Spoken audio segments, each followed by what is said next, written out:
The story begins in a world of ancient kings and empires, a world where the clash of armies was the measure of power and survival.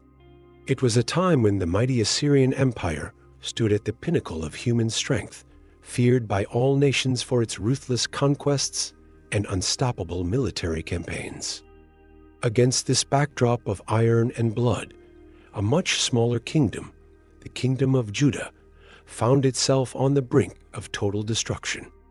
The city of Jerusalem, the jewel of Judah, lay trembling under siege, encircled by an army that seemed invincible. King Hezekiah, ruler of Jerusalem, faced the greatest crisis of his reign. The Assyrian king Sennacherib had unleashed his forces like a tidal wave, sweeping through the lands with brutal efficiency. City after city fell, strongholds crumbled, and hope seemed to vanish with each passing day. The Assyrians were known not only for their vast numbers, but for their psychological warfare, spreading terror long before their soldiers arrived at the gates. Their message was simple and terrifying. Resistance was futile, and surrender was the only path to survival. The people of Jerusalem were trapped. Their walls, though strong, seemed pitifully small compared to the vast sea of enemy tents stretching out beyond the horizon. Inside the city, fear and desperation gripped every heart. Families huddled together, wondering if each night would be their last. The air was thick with anxiety, and even the bravest warriors could not hide the dread in their eyes. They knew the reputation of the Assyrians, how they left cities in ruins, how they showed no mercy to those who defied them. Death seemed certain, and yet they clung to the hope that somehow, against all odds, deliverance might come. Jerusalem was not just any city. It was the heart of Judah's faith, the place where God's presence dwelled in the temple, where sacrifices were offered and prayers lifted up daily. For the people of Judah, the siege was not just a political or military crisis. It was a spiritual trial of the deepest kind. They cried out to God, pouring out their anguish and pleading for divine intervention. Psalm 20 verse 1 says, "May the Lord answer you in the day of trouble." These words must have echoed in the minds of the faithful as they knelt and wept, their prayers rising like incense over the walls of the besieged city. Hezekiah himself, though a king, was no stranger to fear. Yet his response to the looming disaster was not to rely solely on military might or political alliances.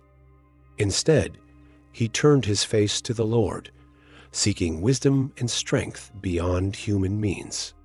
He sent messengers to the prophet Isaiah, asking for guidance, yearning for a word from heaven.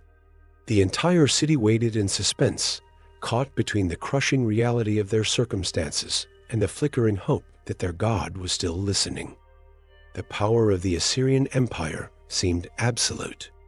Their chariots thundered across the lands, their warriors unmatched in skill and ferocity. They were the embodiment of human pride and strength, a force that no earthly army could withstand. And yet, in this moment of utter helplessness, Jerusalem's fate rested not in swords or spears, but in the unseen hand of God. Psalm 46 verse 1 declares, "God is our refuge and strength, a very present help in trouble." The people of Jerusalem held on to this truth with trembling hearts, even as the shadow of death loomed ever closer. The night before the miracle was a night like no other. In the Assyrian camp, soldiers prepared themselves for the final assault, confident that victory was within their grasp. Their leaders boasted of the destruction to come, mocking the faith of Jerusalem and scoffing at the idea that any god could save them. Laughter and jeers filled their tents, while the people of Jerusalem kept vigil in silence and prayer. Two worlds, one of arrogance and power, the other of humility and faith, stood face to face, each certain of the outcome. This was a moment when heaven seemed far away and the earth shook under the weight of human fear. It was a moment when the limits of human strength were laid bare, and the deepest questions of faith were tested. Would God hear the cries of his people? Would deliverance come, Or would Jerusalem fall like so many others before it? The stage was set for a night that would change history, a night when the heavens would answer in a way that no one could have imagined. The siege of Jerusalem by the Assyrian Empire stands as one of the most dramatic and spiritually charged events in biblical history. It is a story not just of warfare, but of the human soul laid bare in its deepest need. The city, small and outmatched, became the center of a cosmic drama where faith, fear, and divine power collided. As the people waited, their eyes lifted toward heaven, knowing that only a miracle could save them now. The tension was unbearable. Every hour felt like a lifetime, every sound from beyond the walls a reminder of the impending doom. And yet, within this darkness, a thread of hope remained unbroken. The prayers of the righteous, the cries of the desperate, rose up like a chorus, pleading for mercy and intervention. Psalm 34 verse 17 says, "The righteous cry out, and the Lord hears them. He delivers them from all their troubles." These were not empty words, but the very lifeline of a people on the edge of annihilation. As night fell over Jerusalem and the Assyrian camp, the world seemed to hold its breath. The forces of man had done all they could. Now it was up to heaven. What would happen next was beyond human control, beyond human understanding, a moment where the fate of a nation rested in the hands of the Almighty. And so the night began, cloaked in silence and shadow, with the promise of either destruction or deliverance hanging in the balance. When we think of angels, images of gentle messengers clothed in light often come to mind. Yet the Bible paints a much broader, more powerful picture of these heavenly beings. They are not only messengers of peace, but also warriors of immense strength, capable of carrying out divine judgments that shake the earth. The story of the angel who struck down 185,000 Assyrian soldiers in a single night reveals a side of the angelic realm that is both awe-inspiring and fearsome, a testament to the might of God displayed through his servants. Angels are described throughout Scripture as beings created by God to serve his purposes. Psalm 103 verse 20 says, "Praise the Lord, you his angels, you mighty ones who do his bidding, who obey his word." They stand in the presence of God, ready to act at his command, whether to deliver a message, protect the faithful, or execute divine judgment. Their existence is woven into the fabric of biblical history, appearing at critical moments to reveal God's will or to intervene in human affairs. The angel who appeared on that fateful night was no ordinary figure. This was not a display of subtle guidance or quiet protection, but a demonstration of raw, supernatural power. One angel, a single servant of the Lord, was sent to confront the vast might of the Assyrian army. It is difficult to grasp the scale of this event. 185,000 trained soldiers, hardened by battle, fell in their sleep without a single sword drawn by human hands. The power required to bring about such an outcome defies human understanding, yet it stands as a clear declaration of God's supremacy over every earthly force. The Bible describes angels in ways that highlight both their beauty and their terrifying strength. In the book of Daniel, the prophet recounts a vision of an angel whose appearance left him trembling. Daniel 10 verse 6 describes the angel's body as like topaz, his face like lightning, his eyes like flaming torches, and his arms and legs like the gleam of burnished bronze. Such imagery reminds us that these beings, though invisible to our eyes most of the time, are far beyond what we can imagine in both form and function. The angelic army is not just a poetic idea, but a reality testified to again and again in Scripture. In 2 Kings 6, when the servant of Elisha was gripped by fear upon seeing the enemy's army, Elisha prayed that his eyes would be opened. The servant then saw the hills full of horses and chariots of fire all around Elisha, a heavenly host prepared to defend God's people. This vision was a glimpse into the unseen world, where God's forces stand ready to act at his word. What is so striking about the account of the Assyrian army's destruction is that it was accomplished by just one angel. This fact alone magnifies the message. God's power is so vast, so complete, that he needs only one servant to overturn the mightiest of human empires. The Assyrians, with all their weapons and strategies, were powerless against the will of God carried out by his angel. Their downfall came not through human effort, but through the decisive and unstoppable action of heaven's warrior. The role of angels as warriors is a theme that appears throughout Scripture. In Revelation, we read of Michael and his angels fighting against the dragon and his forces, a cosmic battle that underscores the reality of spiritual warfare. These angelic beings are not passive observers, but active participants in the unfolding plan of God, enforcing his justice and protecting his people.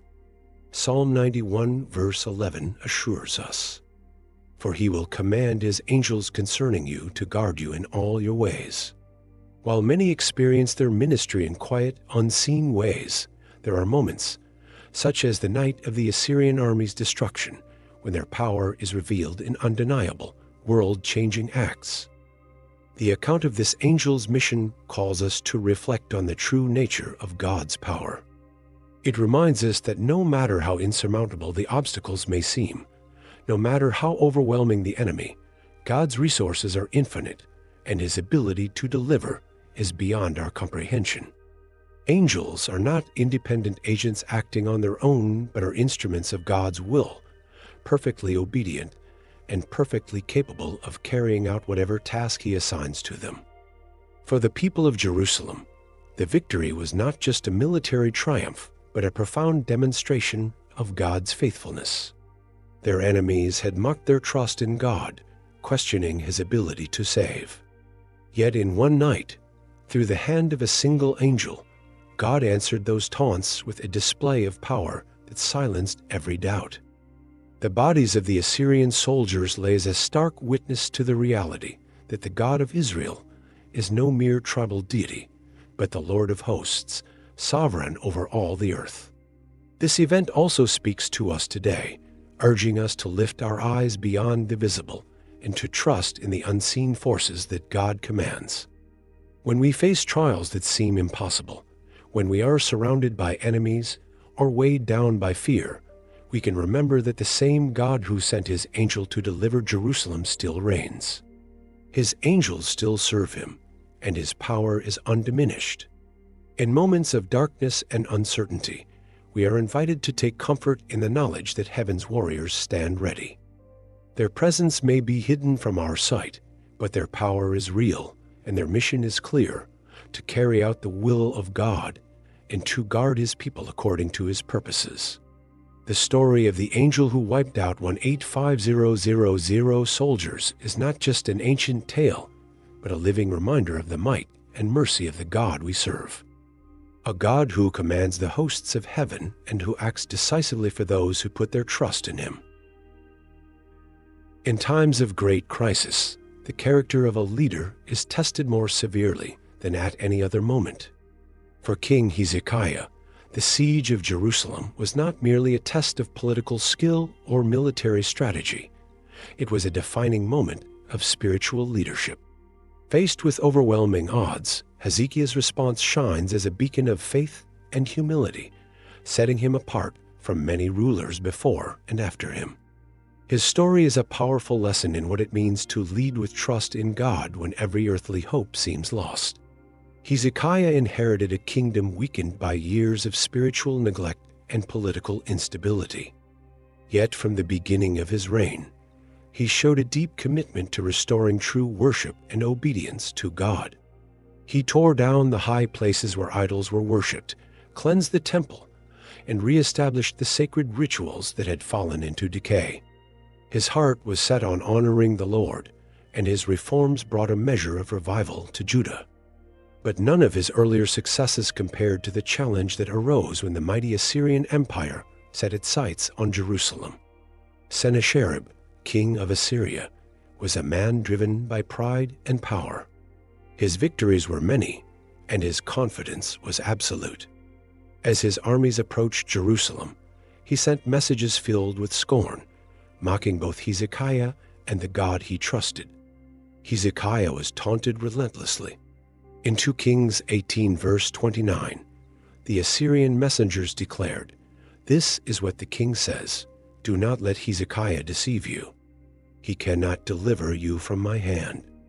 Such words were meant to break the spirit of the people, to convince them that their faith was empty and that surrender was their only hope.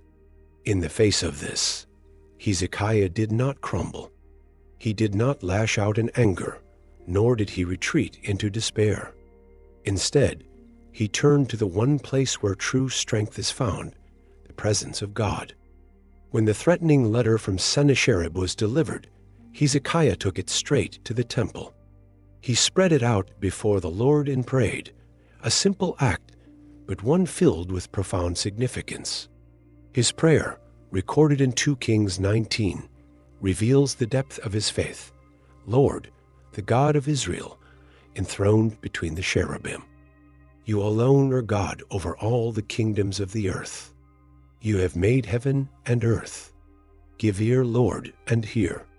Open your eyes, Lord, and see." Listen to the words Sennacherib has sent to ridicule the living God. This was no ordinary prayer.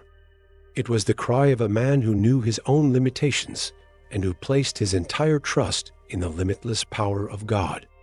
Hezekiah's humility is evident in every word. He did not boast of his own righteousness, nor did he demand that God act on his behalf because of any personal merit. He simply acknowledged God's sovereignty and asked for deliverance so that all the kingdoms of the earth would know that you alone, Lord, are God. What makes Hezekiah's faith so remarkable is its contrast with Sennacherib's arrogance. The Assyrian king believed that his success was the result of his own might, his own brilliance. He measured power in numbers, in weapons, and in victories. Hezekiah, on the other hand, understood that true power does not come from human strength, but from the Lord. His decision to seek God's help was not a last resort. It was his first and only true hope. This act of faith was not carried out in private despair, but as a leader on behalf of his people. Hezekiah's prayer was not just personal, it was national. He stood as a spiritual shepherd for Judah, guiding them through the storm with a steady hand and a faithful heart. His leadership brought the people's focus back to God, reminding them that their identity and survival were rooted not in alliances or armies, but in their covenant with the Almighty. Hezekiah's example teaches us that faith is not the absence of fear, but the choice to trust God in the midst of it. It is easy to have faith when life is calm, but true faith is forged in the fires of adversity. Hezekiah showed that even when everything seems to be falling apart, when the enemy is at the gates and the odds are impossible, we can still turn to God and find hope. The power of his faith lay in its simplicity. He did not offer elaborate strategies or grand speeches. He simply turned to prayer. He believed that God was not distant, but deeply involved in the lives of his people. Psalm 62 verse 8 says, "Trust in him at all times, you people. Pour out your hearts to him, for God is our refuge." Hezekiah lived out this truth with quiet courage, and in doing so, he opened the door for God's miraculous intervention. In every crisis we face, the temptation is strong to rely on human solutions, to strategize, to plan, to seek alliances. But Hezekiah's story reminds us that the first and greatest step is always to seek God. His leadership calls each of us to examine our own hearts. Where do we turn when trouble comes? Do we trust in our own strength, or do we, like Hezekiah, bring our burdens into the presence of the Lord and lay them down at his feet? The contrast between Hezekiah and Sennacherib is stark. One trusted in his own power and mocked the things of God.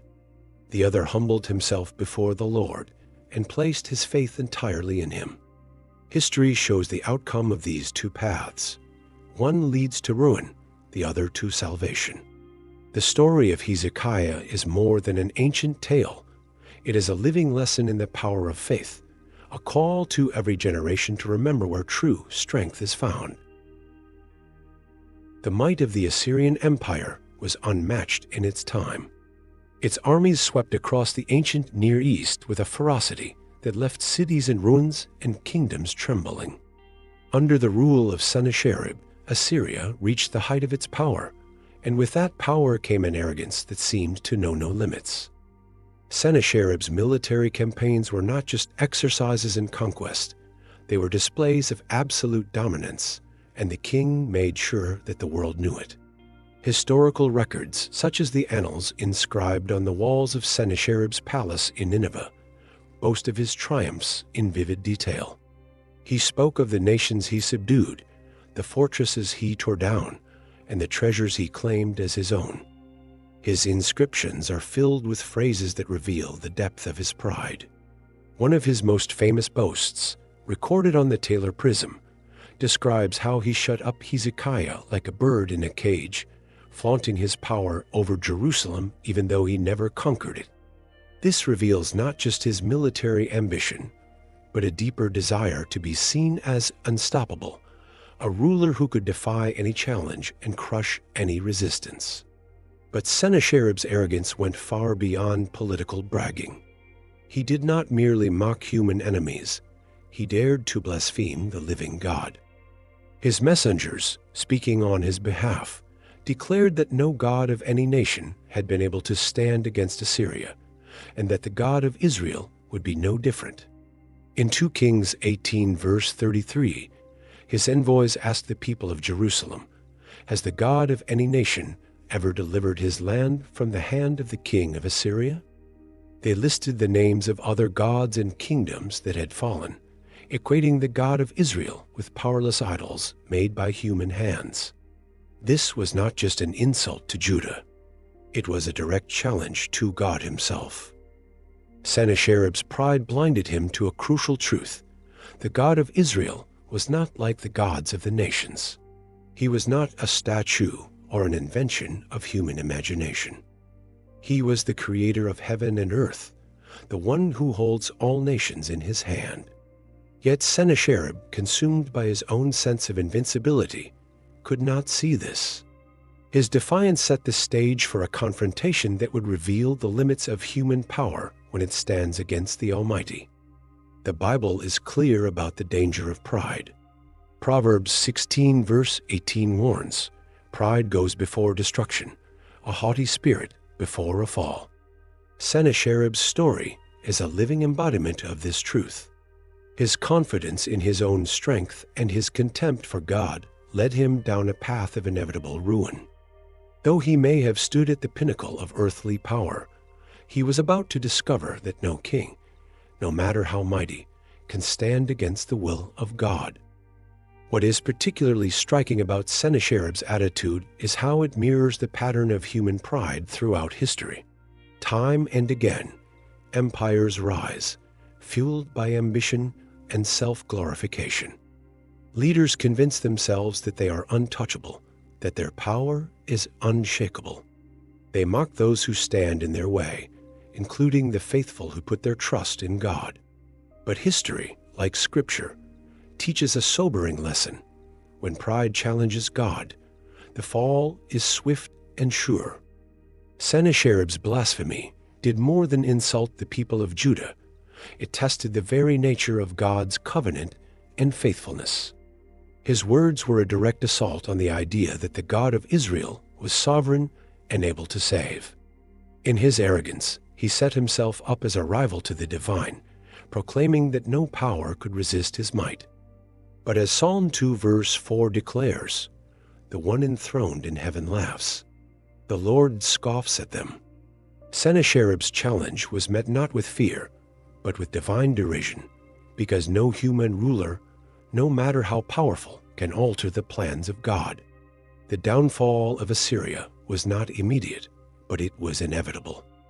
The same empire that seemed so indomitable would eventually crumble, and Sennacherib himself would meet a violent end, assassinated by his own sons. His story serves as a powerful reminder of the fragile nature of human power.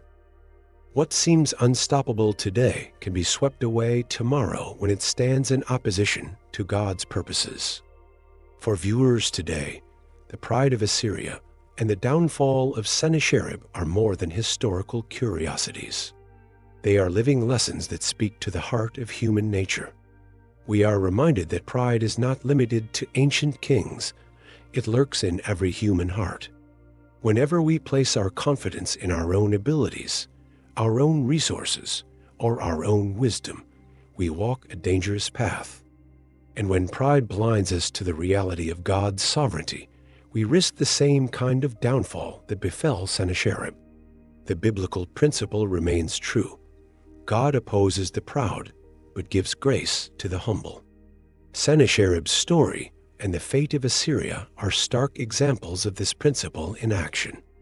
They stand as warnings to every generation that no matter how high we rise, we are never beyond the reach of God's justice.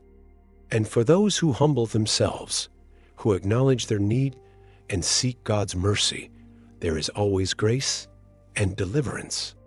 Sennacherib's pride may have seemed unstoppable for a time, but history records his humiliation as clearly as it records his victories.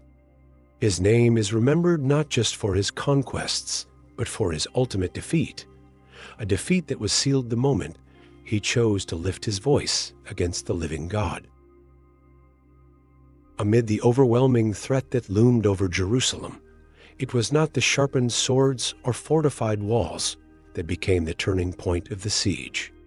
It was a prayer, a simple, sincere, and faith-filled prayer that rose from the heart of a king to the throne of heaven. This was the moment when human weakness met divine strength, and words humbly spoken became the most powerful weapon in the battle for survival. When Hezekiah received the blasphemous letter from Sennacherib, he did what many leaders might have overlooked. He took his burden directly to God. The image is striking: a king, ruler of his people, unrolling the enemy's threats before the Lord in the temple. This act was both symbolic and deeply spiritual. Hezekiah was laying everything bare before God, acknowledging that no earthly strategy could save them now. In 2 Kings 19 verse 14, it says, Hezekiah received the letter from the messengers and read it. Then he went up to the temple of the Lord and spread it out before the Lord. This prayer was not long, nor was it filled with elaborate language. It was direct, heartfelt, and rooted in deep trust. Hezekiah began by recognizing who God is: Lord, the God of Israel, enthroned between the cherubim. You alone are God over all the kingdoms of the earth. You have made heaven and earth. His focus was on the greatness and sovereignty of God. He did not begin with his own needs or fears, but with the reality of who God is, the Creator, the ruler, the one who reigns above all. He then brought his petition, not in a spirit of entitlement, but in humility. He asked God to listen, to see the plight of his people, and to recognize the insults hurled at him by Sennacherib. What is remarkable is that Hezekiah's deepest concern was not merely for the safety of Jerusalem, but for the honor of God's name. In verse 19, he prayed, "Now, Lord our God, deliver us from his hand, so that all the kingdoms of the earth may know that you alone, Lord, are God." This was a prayer not just for salvation, but for vindication of God's glory before the nations. This kind of prayer moves heaven because it aligns perfectly with God's purposes. It is not self-centered, but God-centered. Hezekiah's plea was rooted in faith and a deep desire to see God exalted. His prayer echoed the heart of many psalms, like Psalm 115 verse 1, "Not to us, Lord, not to us, but to your name be the glory, because of your love and faithfulness." What made this prayer so powerful was its authenticity. There was no pretense, no manipulation, just a raw, honest cry from a heart fully aware of its dependence on God. Hezekiah showed that true prayer is not about perfect words, but about a posture of complete trust and surrender. His example teaches that prayer is not a last resort when all else fails, but the first and most important step in any battle. The response from heaven was swift and decisive. Through the prophet Isaiah, God sent back a message that must have filled Hezekiah's heart with strength and peace. God acknowledged the insults hurled by Sennacherib and made it clear that he himself would act. The prayer of one man, standing in humility and faith, had moved the heart of God and set in motion a divine intervention that would change the course of history. For viewers today, Hezekiah's prayer is a profound reminder of the power we hold when we approach God with faith. We may not face literal armies, but all of us encounter battles, whether they are struggles in our personal lives, crises in our families, or challenges in our communities. Prayer remains the weapon that turns the tide, the force that taps into the limitless power of God. James 5 verse 16 tells us, "The prayer of a righteous person is powerful and effective." This truth is beautifully illustrated in Hezekiah's story. His righteousness was not about being perfect, but about being humble, obedient, and fully reliant on God. His prayer shows that when we pray with sincerity, faith, and a desire to see God's will done, heaven responds. The story of Hezekiah's prayer also challenges us to examine our own prayer lives. Are our prayers focused only on our needs and desires, or do they seek God's glory above all? Do we pray with true faith, believing that God hears and answers? Do we bring our burdens to Him openly, laying them out as Hezekiah did, trusting that He is more than able to handle them? This chapter of Hezekiah's story is a call to action, a call to deepen our commitment to prayer, to approach God with boldness and humility, and to remember that no problem is too great and no situation too dire when it is brought before the throne of grace. Psalm 145 verse 18 promises, "The Lord is near to all who call on Him, to all who call on Him in truth." Hezekiah's simple prayer turned the tide of history. It reminds us that prayer is not passive, but powerful, not weak, but mighty. Words, when spoken in faith, can indeed become weapons, shaping destinies, overturning threats, and bringing the power of heaven into the darkest situations. As darkness settled over Jerusalem and the Assyrian camp, a stillness blanketed the earth. For the people of Jerusalem, it was a night of uneasy waiting, filled with whispered prayers and silent hopes.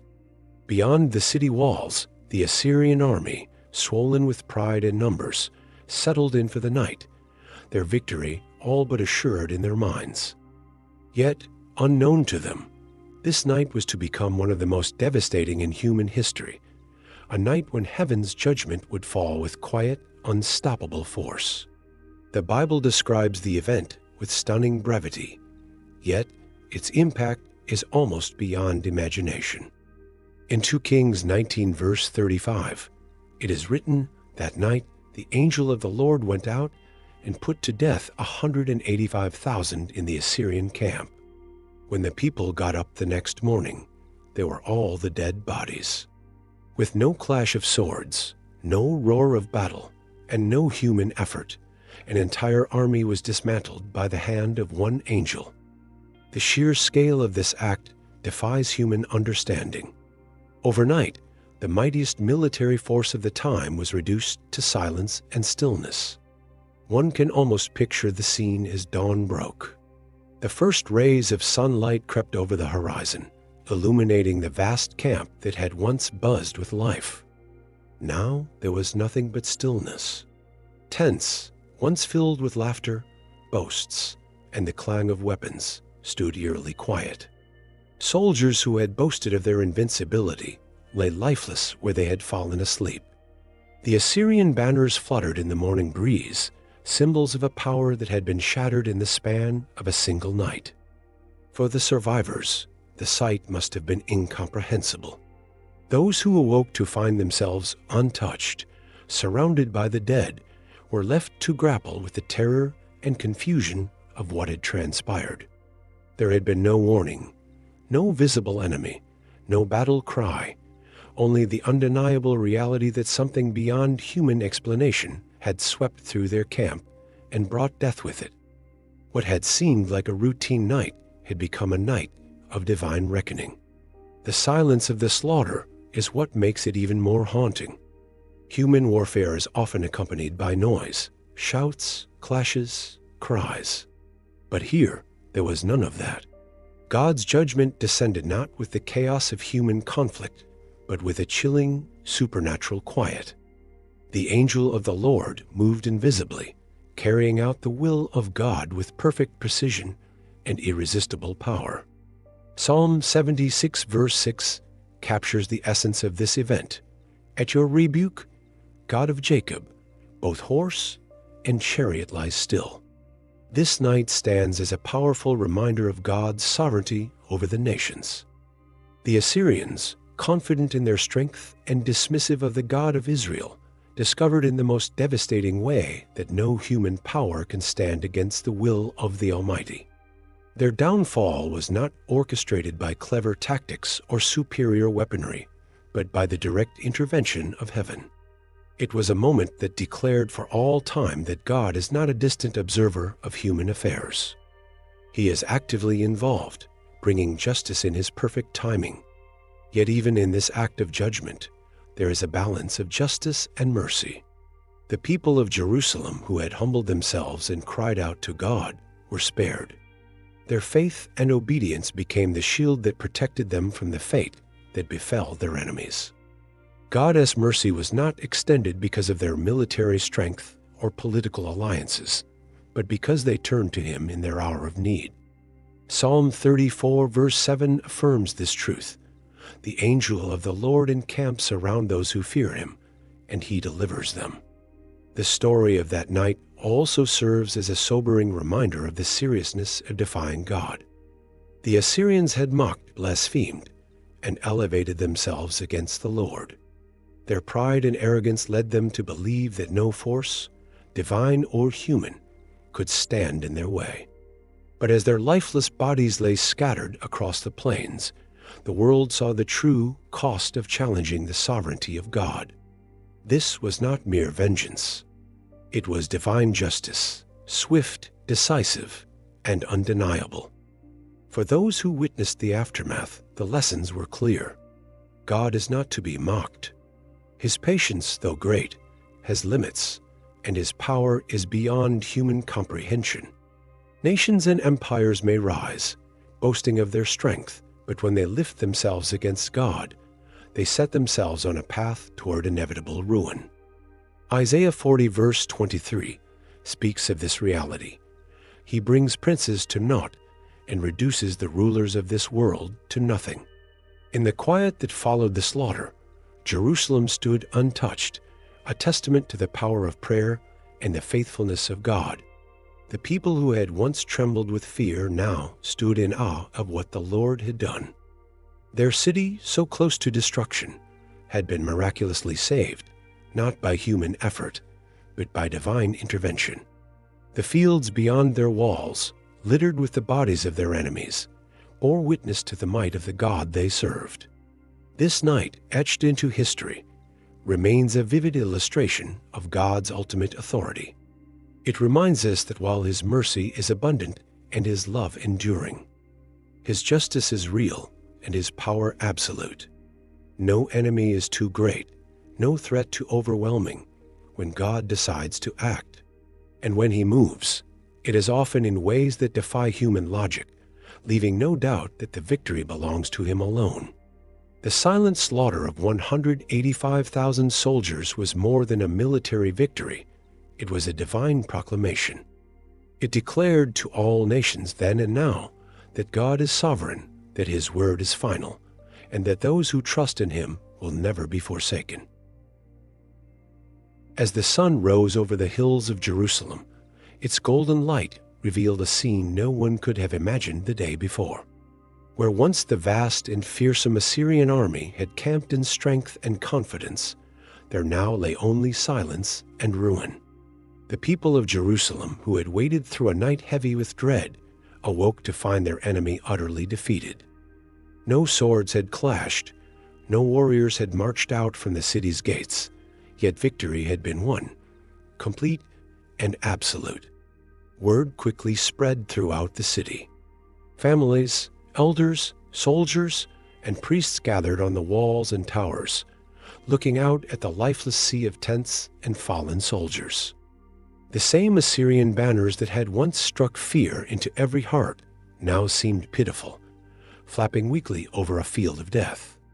What they beheld was beyond comprehension, an army of 185,000 men destroyed, their once indomitable force rendered powerless in a single night.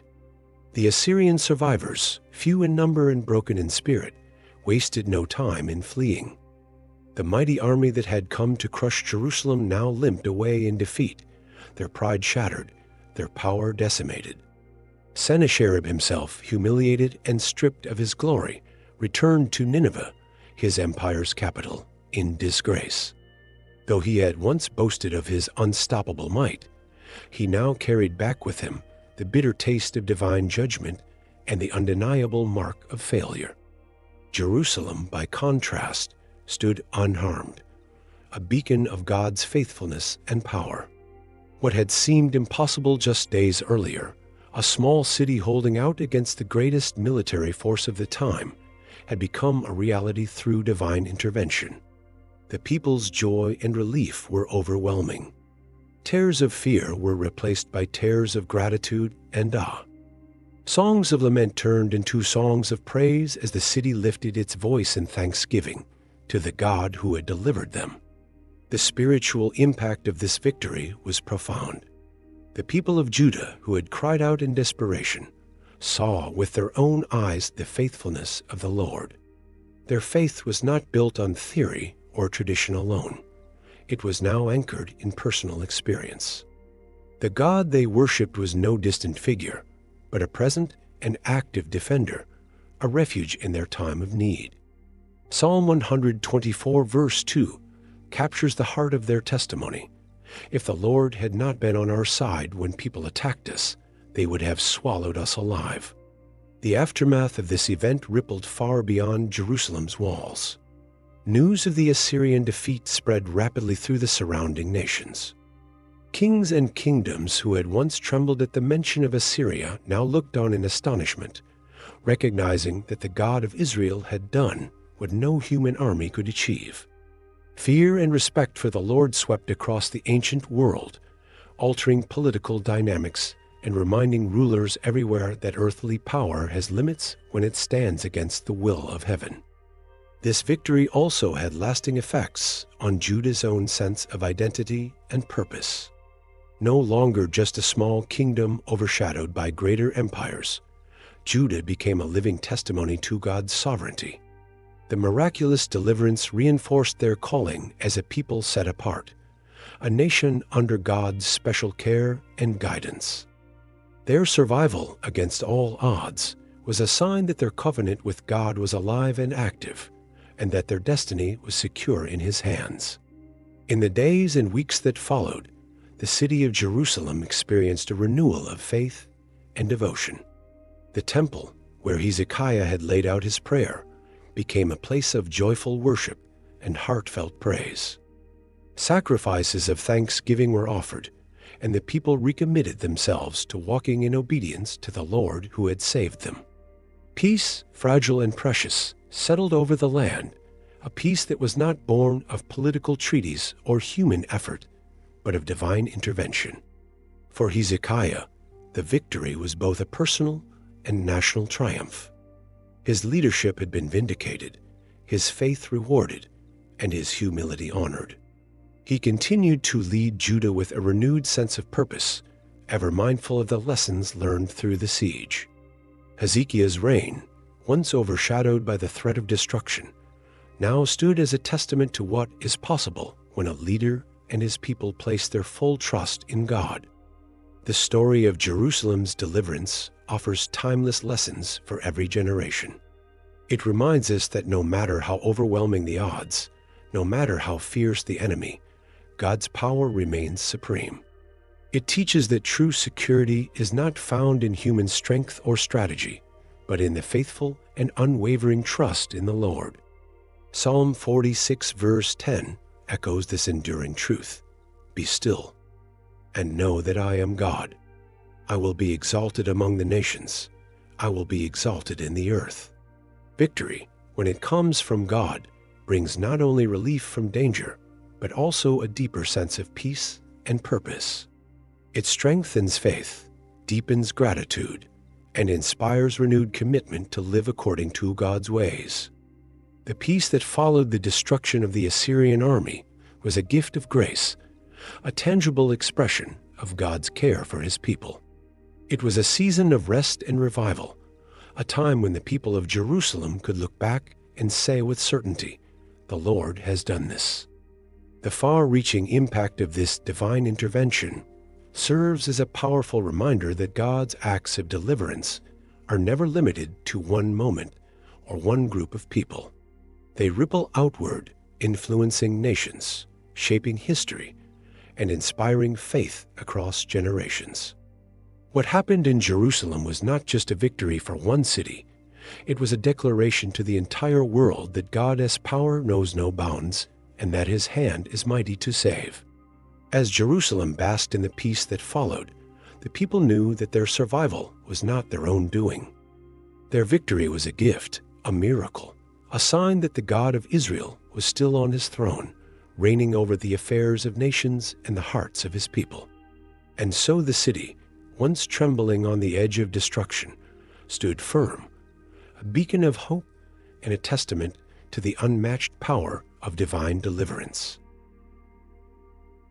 The story of Jerusalem's miraculous deliverance, while rooted in ancient history, speaks directly to the challenges we face in our modern lives. Though the armies we encounter are rarely clad in armor or bearing swords, the battles are no less real.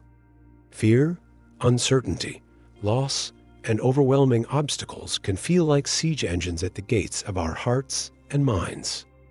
In these moments, the timeless truths from Hezekiah's experience offer deep encouragement and direction. One of the clearest lessons is that trust in God is the foundation of victory. Hezekiah was surrounded by a force that by every human measure could not be overcome. His people were terrified, his resources limited, and his options few. Yet his instinct was not to panic or to place his trust in worldly solutions, but to bring his need before the Lord.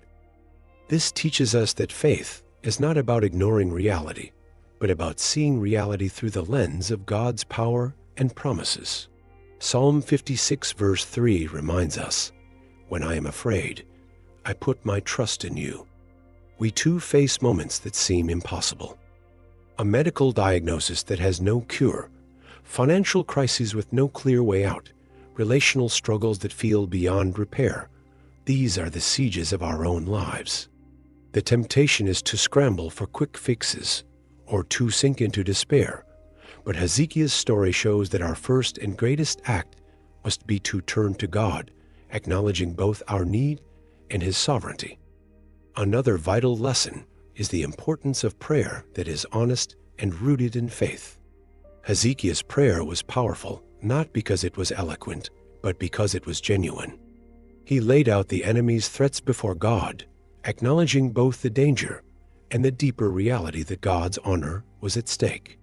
His prayer was an act of surrender and trust, an invitation for God to step in and do what no human could do. This reminds us that our prayers do not need to be perfect in wording, but they must be real and faith-filled. Philippians 4 verse 6 calls us to, "Do not be anxious about anything, but in every situation, by prayer and petition, with thanksgiving, present your requests to God." We are also reminded of the timing of God's deliverance. Jerusalem was saved at the last possible moment when hope seemed nearly gone. God's intervention came not according to human schedules, but at the precise time that his glory would be most revealed and his people's faith most refined. This challenges us to trust not only in God's power, but also in his timing. Waiting is often one of the hardest aspects of faith, yet the story teaches that delays are not denials. Psalm 27 verse 14 encourages us, "Wait for the Lord. Be strong and take heart and wait for the Lord." God's justice and mercy are also powerfully illustrated. The destruction of the Assyrian army was a vivid demonstration of divine justice, a response to arrogance, cruelty, and blasphemy. At the same time, Jerusalem's preservation was a profound act of mercy, given not because the people were perfect, but because they turned to God in humility. This balance reassures us that God sees both the wrongs done to us and our own needs for mercy. His judgments are always right, and His mercy is always available to those who seek Him with honest hearts. The broader impact of Jerusalem's deliverance teaches us that our faith journeys are not isolated. The miracle affected not only the city's residents, but also the surrounding nations, sending ripples of awe and respect across the ancient world. In the same way, our trust in God and the victories He brings can inspire and strengthen others. When we stand firm in faith, we become living testimonies of God's power, offering hope to those around us who are watching and wondering if God truly intervenes in human affairs. This story also challenges the illusion of human invincibility. The Assyrians seemed unstoppable, yet in one night, their power was stripped away. Today, many put their trust in technology, wealth, influence, or intellect, believing these things will secure them against life's uncertainties. But the downfall of Assyria reminds us that no human strength is sufficient when it stands in opposition to God. True security is found only in Him. Proverbs 21 verse 31 declares, "The horse is made ready for the day of battle, but victory rests with the Lord." Finally, the peace that followed Jerusalem's deliverance is a powerful symbol of the peace God offers us after the storm. When God acts, He brings not only rescue, but also restoration. The people of Jerusalem were not merely spared, they experienced a revival of faith and a renewed sense of their identity as God's chosen people.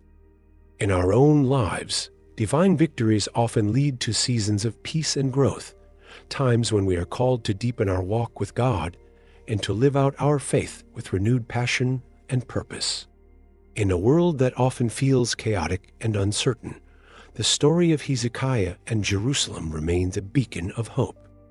It assures us that God is still mighty to save, still attentive to the cries of His people, and still sovereign over every force that rises against us.